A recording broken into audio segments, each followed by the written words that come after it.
Hello my dear viewers, welcome to my YouTube channel. वर्तमान ओडिशार शिक्षक मानकर प्रबोधन तालीम शिविर जोड़ा कि आमर ओसीएफ 2025 को नहीं चली एवं शिक्षक मान ट्रेनिंग नौकरी से बरणी लिखा होता है प्रत्येक दिन। तेणु प्रथम दिन एक सुंदर बरणी को आम केमती लिखा देखूँ एवं जदि चैनल को नुआ आसे सब्सक्राइब करनी नोटिफिकेशन बेल को ऑन कर देखो एक सुंदर बरणी एक।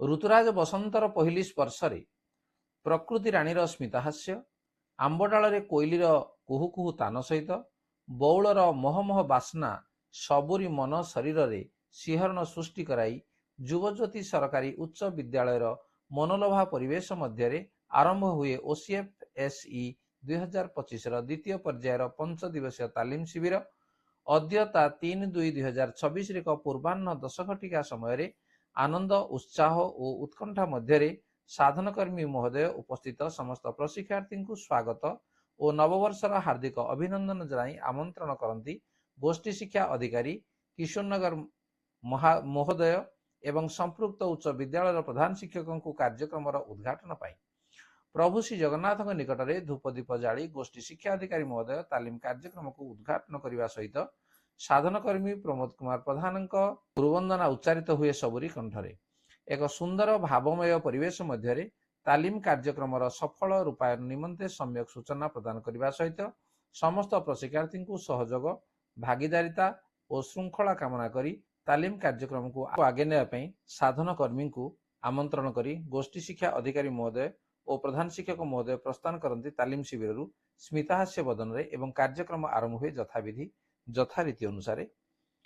प्रथम अधिवेशन समस्त प्रशिक्षार्थी को स्वागत जनाई साधनकर्मी श्रीयुक्त प्रमोद कुमार प्रधान प्रथम अधिवेशन को आगे नहीं से महाशय प्रथमे नमस्कार और प्रति नमस्कार हालका झलक दे तालीम संबंधी सम्यक सूचना प्रदान करने सहित परिचय प्रदान करने पर्व आरंभ करते त्रैभाषा निजर परिचय प्रदान करी समस्त को निज निजर परिचय प्रदान करने सूचना देते और कार्यक्रम को आगे नहीं समस्त प्रशिक्षार्थी निज निजर परिचय प्रदान करने पर 5टी दल गठन करते और प्रति दल को 5 दिवसीय तालीम कार्यक्रम सफल रूपायन निमंते दायित्व बंटन करते दुई भाग जंत्र माध्यम एक प्राक आकलन दूरभाष जंत्र माध्यम एक प्राक आकलन बा प्रीटेस्ट कार्यक्रम करते परिशेष अधिवेशन उद्देश्य ज्ञापन करी प्रथम अधिवेशन परिसमाप्ति घोषणा करते और एसहित चापान विरति होता। द्वितीय अधिवेशन चापान विरति पर साधनकर्मी श्रीयुक्त प्रधान समस्त प्रशिक्षार्थी को स्वागत जनाई द्वितीय अधिवेशन कार्यक्रम को आरंभ करते से महाशय सर्वप्रथमे उत्तम व्यक्ति कहले कौन बुझाए बोली प्रश्न करते ए प्रश्नर पुंखानुपुंख आलोचना और पर्यालोचना पर जदि जने व्यक्तिर दृढ़ नैतिक मूल्यबोध दया सहानुभूति साहसिकता और स्थिरता वैज्ञानिक चिंताधारा सर्जनात्मक कल्पना जुक्तियुक्त ढंग से चिंता और कार्य करिवार दक्षता थाए उत्तम व्यक्ति बोली जना जाए निर्यास मिलता। यापर जातीय शिक्षानीति 2020 मौलिक नीति उपर आलोचना करा जायतिला। ए शिक्षानीति शिक्षार्थी शैक्षिक क्षेत्र में अनन्य सामर्थ्य को चिन्हट करने तृतीय श्रेणी शेष सुधा मौलिक साक्षरता और संख्याज्ञान दक्षता हासिल शिक्षा नमनीयता शैक्षिक कार्यक्रम में दृढ़ विभाजन न रहिबा बहु विषयक और सामग्रिक शिक्षा व्यवस्था धारणागत बोधगम्यता सर्जनात्मक और निष्पत्तिमूलक चिंतन नैतिक मानविक और गणतांत्रिक मूल्यबोध इत्यादि उपरे गुरुत्व आरोप करे बोली सूचना मिलता। यापर साधनकर्मी एनईपी 2020 रे आद्य शैशव शिक्षा को कहीं गुरुत्व दिया बोली प्रश्नर आलोचना करते जेहेतु प्रत्येक पिला स्वतंत्र और प्रत्येक पिला शिखिपारे और 6 वर्ष बयस सुधा जने शिशुर मस्तिष्कर 85% विकास होता है तेणु आद्य शैशव शिक्षार गुरुत्व थिबा कथा साधनकर्मी जणाइथिले। परवर्ती प्रश्न रे मौलिक साक्षरता और संख्याज्ञान हासिल को सर्वोच्च प्राथमिक दिया जावार कारण उपरे आलोचना करा जायतिला एवं यह नितांत आवश्यक बोली जणा जायतिला। यहा परे अभिज्ञता भित्तिक शिक्षादान केउ उपाय हासिल करा जाय परिबो बोली आलोचना करा जायतिला। तेबे experiential learning art integrated learning sports integrated learning toy based pedagogy एवं स्टोरी टेलिंग बेस्ड पेडागोजी माध्यम अभिज्ञता भित्तिक शिक्षादान संभव हो पारिबो बोली आलोचना करा जायतिला। तेणु उपरोक्त समस्त शैली को व्यवहार करी दक्षता भित्तिक शिक्षा प्रदान करने उचित बोली कहा जायतिला। परिशेष एनईपी 2020 अनुसार पाठ्यक्रम ढांचा और शिक्षादान प्रणाली उपर आलोचना करा जायतिला।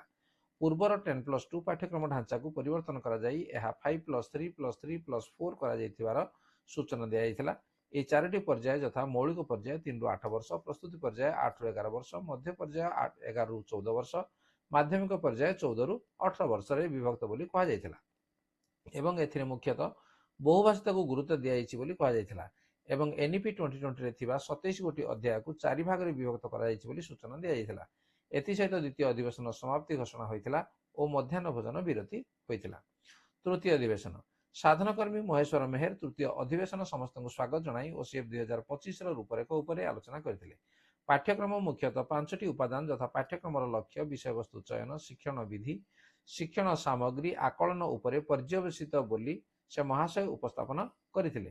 तत्सहित पाठ्यक्रम लक्ष्य होछि स्वाधीन भाव में युक्तियुक्त चिंतन, सुस्थ और सबल रहिबा, गणतांत्रिक उपाय भारतर प्रगति रे भागीदारी हेबा तथा अर्थनैतिक और सांस्कृतिक प्रगति रे सामिल हेबा बोली साधनकर्मी सूचना देइथिले। तेबे शिक्षण उद्देश्य हासिल करिया पई 5टी सोपान आवश्यक बोली साधनकर्मी सूचना देइथिले। केतेक शिक्षण सामग्री और शिक्षण कार्यर समाहार शिक्षण फलाफल, तापर दक्षता, पाठ्यक्रम लक्ष्य, शेष शिक्षण उद्देश्य साधित हुए बोली आलोचना करा जाइथिला। दक्षता साधारणतः 4टी उपादान यथा ज्ञान, कौशल, मूल्यबोध और व्यवहार उपर पर्यवेसित बोली कहा जाइथिला। जड़े व्यक्तिर विकास कहले पंचकोशीय कोशर विकास को बुझाए बोली कहा जाइथिला। एई पंचकोश गुड़िक मुख्यतः अन्नमय कोश, प्राणमय कोश, मनमय कोश, विज्ञानमय कोश, आनंदमय कोश बोली सूचना दिया जाइथिला। एहा परे पंचकोशीय कोशर विकास पंचपदी शिक्षण सोपान माध्यम संभव बोली आलोचना होता। यह पंचपदी सोपान गुड़िक साधारणतः अदिति, बोध, अभ्यास, प्रयोग और प्रसार बोली कहा जाइथिला। एसत भल शिक्षण परिवेश सृष्टि करने, पिलाए किपरि शिखती, ओडिशार शिक्षातंत्र इत्यादि प्रश्न गुड़िकर आलोचना कर साधनकर्मी तृतीय अधिवेशन परिसमाप्ति घोषणा करते और चा पान विरति होता।